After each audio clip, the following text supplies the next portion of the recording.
थांनाय नंलिया मानोना बिराद गोबाव नेबाय जों फैनायनि सिगांनिफ्राय नेबाय थादों बेनिफ्राय जोंबो लेट जाबोबाय एमएलए आबो एसे लेट जाबोबाय दा जयनिं प्रग्रामाबो जाबाय दा बयबो गोजाननि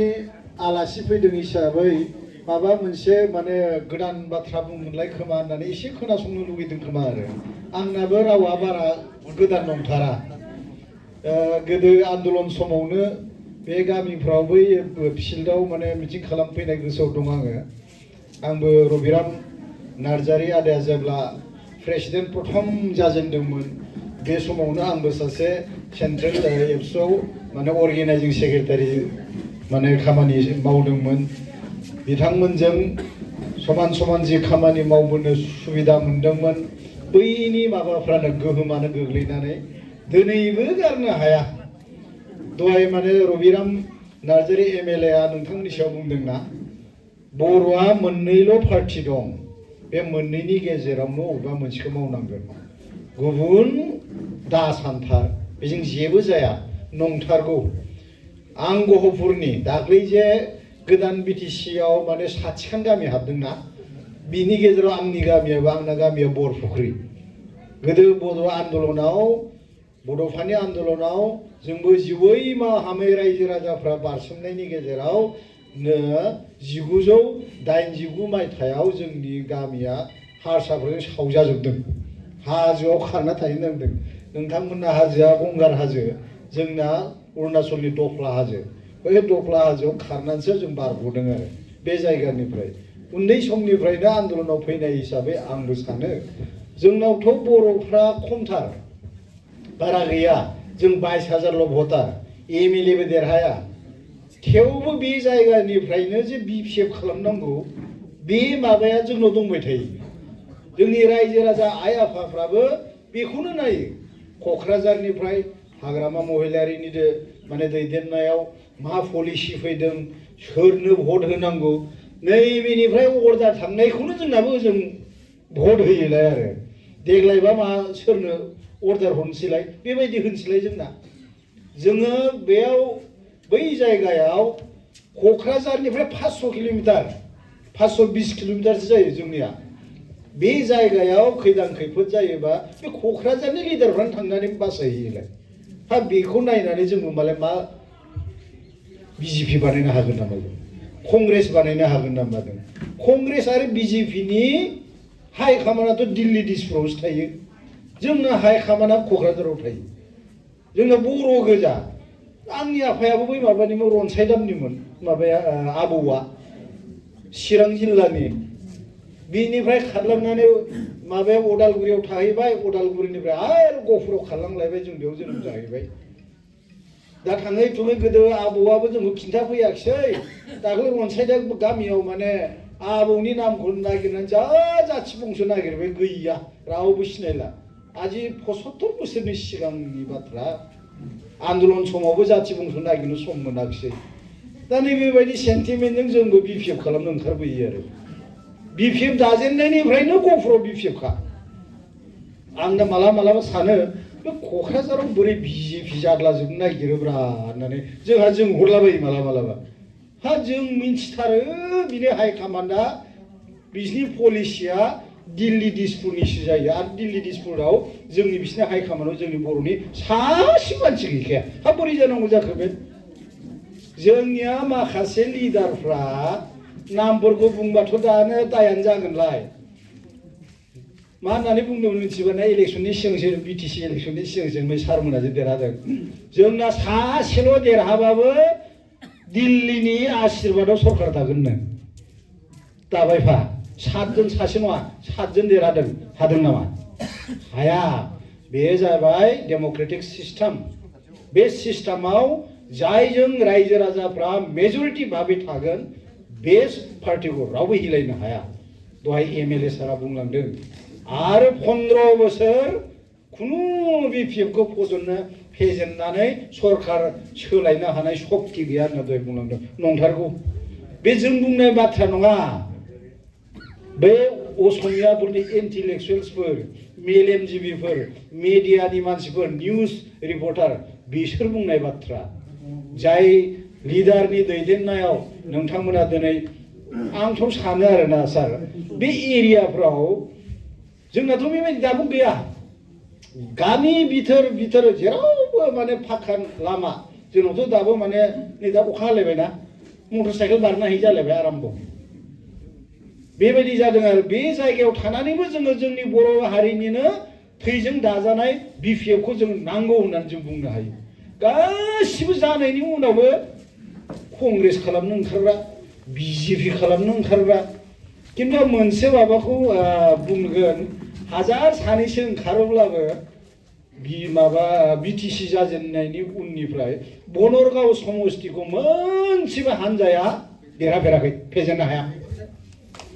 पार्टियाल' बिजेपि कंग्रेस बे फैगोन बेबायदि अनेक खोथा माने बुंफैगोन नाथाय दिनैसिम बिजेपिखौ देरहाफेरनाय नुदों नामा नोंथांमोना कंग्रेसफोरखौ देरहाफेरनाय नुदों नामा गैया मोनसेबो जोंहा बै राजीब बांगाला बिपिएफनि जानासो देरहादोंमोन ना नै दा जोंहा जुबिराज सारा बिपिएफनि जानानै देरहादों बिनि सिगां सोर दंमोन मन'जाला गैयामोन होनबा बिपिएफ जानानै देरहादों गासिबो बिपिएफ थारमाने रायजो राजाफोरनि सेन्टिमेन्टआ बर' आन्दलननि थैजों जोनोम जानाय बिपिएफ पार्टिखौ गारनानै रावबो मेजरिटि रायजोफोरा थाङा बेयावनो फोरमान जाथारदों नोंथांमोननि बै आंथ' मिनिस्टारखौ बे दतमा खेबसेल' माने इउपिपिएल खेबसे पिसिडिआरनि नामाव सासे देरहादोंमोन जोमै ना मा नामलाय बिनि उनावबो गासिबो इउपिपिआनो आरो बे माबाया सालाखाथियाना बेबो खेबसेल' जेनदों आरो बे बावखुंग्रिया खेबसेबो जेनाखै बावखुंग्रि देबोरगाव बनरगाव गैया खेबसेबो थारमाने बर'नि आसल सेन्टिमेन्टआ नोंथांमोनावनो दं बेनिखायनो बेयाव फैयोब्ला गावनि जाथि बंस बायदि गावनि न'खर बायदि मोनफैयो एथ'ग्राब 500 किल'मिटारनिफ्राय फैनानैबो बेयाव आङो बबेबा आलासि बेलेग जायगायाव जाफैदों साना गावनि न' बायदि सानो बे सारनि न'आव ओरै आदा नगेननि न'आव माने गावनि न'खरनि बिदा फंबाय बायदि मोननानै लायो आरो ओंखायनो मोजां मोनो थेवबो आं बारा गोलाव बुंला बे प्रमद बर'नि आं जिहेतु दहाय माबाया जोंना एमएलए आ बुंलांदोंना बेनिफ्राय जोंहा एमसिएल सारा दानि बुंदों प्रमद बर'जों बिसना गंसेयाव उन्दुनानै जोङो माने एबसु मावदों नंगौ बेखौ आफादगिरि खालामनायाव आंनि प्रप'जाल गोदान हिसाबै बिराद फोथायदोंमोन नाथाय बोसोरसे थांनायनि उनावनो जि बिनि खान्द' खारखोनाफोरखौ सिनायबाय बेजों थाफाबाय थानांगौबा देनां गोगागा रायजोफोरजों जोंनाबो गहपुरना एसे आलदा रायजो राजाफोर गहपुराव माने 22,000 मानसि दङ बर' भटारफोर थेवबो हारसाफोरजों सावलायनानै खननै सावलायदों जों खारना थांनांदों खिन्थु जाथिखौ गाराखै जों आन्दलनखौ गाराखै नांथाबनानै थाग्रा जाथि नालाय माबा खनसे बोसोरसे थांनायावनो सिनायदों माने प्रमद बर'खौ आरो बोसोरनै बे नोंथांमोननि बनरगावआवनो कनफारेन्स जादोंमोन बे स्कुलनि माबायाव बनरगावआव बिनिफ्राय ओंखारलांदां जों गौतम मोसाहारि ओंखारदों आं ओंखारदों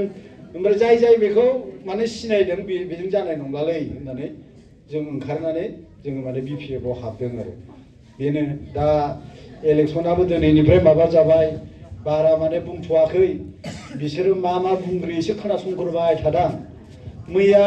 बै एबसुनिफ्राय माने प्रेसिडेन्टआ ओंखारदों माबाया डिफेन्सआ ससियेल मिडिया नायोना नाया नोंथांमोना फेसबुक नायोना नुदोंना गाबफ्लानायखौ नुबाय दा हाब फाग्ला नों गाबनो लुगैदों एसे आन्दोआव गाबदोंब्रा मा केमेरा मोखाङाव गाबनाय बेलाय देखायनो लुगैनाय नङा होमबा बर'आवथ' बेखौ गोलेरनि मोदै होननानै बुङो बे गोलेरनि मोदै गाबफ्लायनायखौ नुयोबा गोलेरा सिन्थाय लाजिगोनसो बिसोरबो जोंथ' लाजिखायो बे गोलेराबो लाजिबावगोन आरो बिसोरजों दा फाग्ला नोङो एबसुनिफ्राय माबा ओंखारनायाव गाबनांगौ बाथ्रा दं नामा रबिराम नार्जारि आदाया एबसुनिफ्राय ओंखारनाय समाव गाबदोंमोन नामा सानसुमा फुंगुर बसुमतारिया गाबदोंमोन नामा माबा फिरफिलानि माबाखौनो मा होननानै बुङो दान्दाखौनो ओरै गोबाख्रुबना लानानै केमेरायाव गाबना देखायबाय दा एथ' जाम्बा सानदों आरो रायजो राजाफोरखौ नोंनि गाबनायाव जों माने जोङो माबा मोनसे नोंनि बायदि थांफागोन नामा बे मा बुंदों मिथिबाय मैया दाख्लै गाबबाय मैया रंजा बाजा एकदमबारे इउपिपिएलआव हाबबाय इउपिपिएलआव हाबनानै लेक्सारा मारिबायना आंहाथ' नायबाय थादों आरो बिसोरनि एक्टिंखौथ' मिथिथारो आङो लांदां गान समनि माने एक्टिंसो बयबो नुजोबो जोंथ' नुखायो आं नायबाय आरो मा बुङो दे बे होननानै लेक्सारा मा मारिबाय मिथिबायना रायजो राजाफोर नैबे थांनाय बिटिसि इलेक्सनाव इउपिपिएलआ जेननाया जोंनि दाय गैया जाहैदों आं सानबाय सोरनिथो दाय जाखो दा बे रायजो राजाफ्रा भुल सानफ्लांनानै बिपिएफनो भट होनायाव जेनदों थारमाने दाया रायजो राजाफ्रा आरो दाया रायजो राजा जाय मानसिफ्रा भट होना गावसोरखौ देरहाहोगोन बेखौनो भुल होनानै बेखौनो रायग्रोबायसो सानसेबो हाबजेनखालिनो रायजो राजाफोरखौ दाय हमजेनबायानो हाब बेबायदि मानसिजों नाबाल' गथ'जों सोर खारफानानै रायजो राजाया भट होनांगौ जाखो बेनो माबालायनो माबायाव गेलेगोन जाहैदों मा होनोमोनलाय बे समस्तियाव उदालगुरि समस्तियाव 49 माने 49 नम्बर माबायाव गेलेगोन जाहैदों आरो मैया दाख्लै एबसु लिडारगिरि देखायबाय थाबाय इउपिपिएलनो भट होनांगौ बिजेपिनो भट होनांगौ होननानै जोंथिं लेक्सार मारिहैबाय दा मालाय मैया माने इउपिपिएलआव हाबनायावलायनो हाजार मानसि आंजों फैफाजोब्बायलायनो गासिबो इउपिपिएलनिखा गावबो इउपिपिएलखा बे इउपिपिएलनानो इउपिपिएलआव हाबनाय जायाखैबा बे बबे भट बारायखो बेलाय बबे भट बारायनांगौ जाखो लांदोब्रा बिपिएफनिफ्राय कंग्रेसनिफ्राय लाबोदो होमबानो देरहानायनि चान्स दं जेनखानानै दङ आरो बे मानसियानो एबसु माने इउपिपिएल माने एबसु नङा होमबा एबसुनि प्रेसिडेन्टआ सानैसो मानसि लानानै इउपिपिएलआव हाबदों बेजोंनो देरहानोसैलायनो आरो नोंसिनि भटआ इउपिपिएलआवनो थांखायो माथो थारमाने इउपिपिएलनि मानसियानो इउपिपिएलआव हाबखाबाय गांसे भट बारायदों जानो बे सार गांसेबो भटआनो बारायखाया माबालायनो दहाय माने सारा बुंदों दै बेखौबो बिराद मिनिनो ओंखारथाव मा जाम्बा थां ओरैबायदि अबे दुनियाव सोलोंना फैनायथाय माबालायनो मास मोनब्रैनि उनाव जोंना बिटिसि सरकारा हाग्रामा सरकारनि माबाया पार्टि बायगोन जाहैदों जोंना दाना आं मा मिनिंखौ लानानै बायगोन होनदोंब्रा सानबाय थादों आरो ना मानो होनबा जों जेसेबां मिथिथारो खेबसे रायजो राजाफ्रा इलेक्सन होनानै देरहायोब्ला जोंनि भारत संबिधाननि नियम मथे बोसोरबा थायो बे सरकारा रावबो जुदि एमसिएलएआ ओरै खारलाङाबा जोंना बेखौ रावबो माबानो दिनाव खारलाङा नङा जोंनावसो खारबोनो नागिरगासिनो दङ हा जोंना बोरै बायनांगौ जाखो बे मालायनो बिसिना बै बिटिआर एग्रिमेन्टजों माबा दफा लिरना लाबोदोंलै रायजो राजाफोर 125 माने एमेन्डमेन्ट जानानै बेयाव माखासे फाइनान्सियेल पावारफोर होदेरनाय जागोन बेल' लिरनाय दंथारो हा बेयाव नोंनि सरकार बायनायनि अबेबाबो थाखोबालाय बिसिना मालायनो बे एमेन्डमेन्टआ जायोब्ला जोंना समस्तिया 60टा जागोन 60टा बानायनोसै 60टा बानायनाय लोगो लोगो नैबे 40टाखौ जाय सलायबाय थादों दा हाग्रामा सरकारा बे बायनोसैलायनो बे बोरै बायनांगौ जाखो बे एथ' मूर्ख सानना लादों बे दाख्लै नोंथांमोना मिथिगौना नैबे जे दा बे गामिया जे ओरै माने दतमा समस्तियाव हाबहैदों बे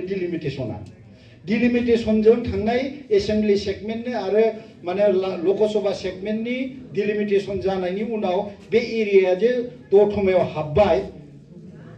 थांनाय 2003 मोन ना 23निफ्राय देग्लाय माबासिम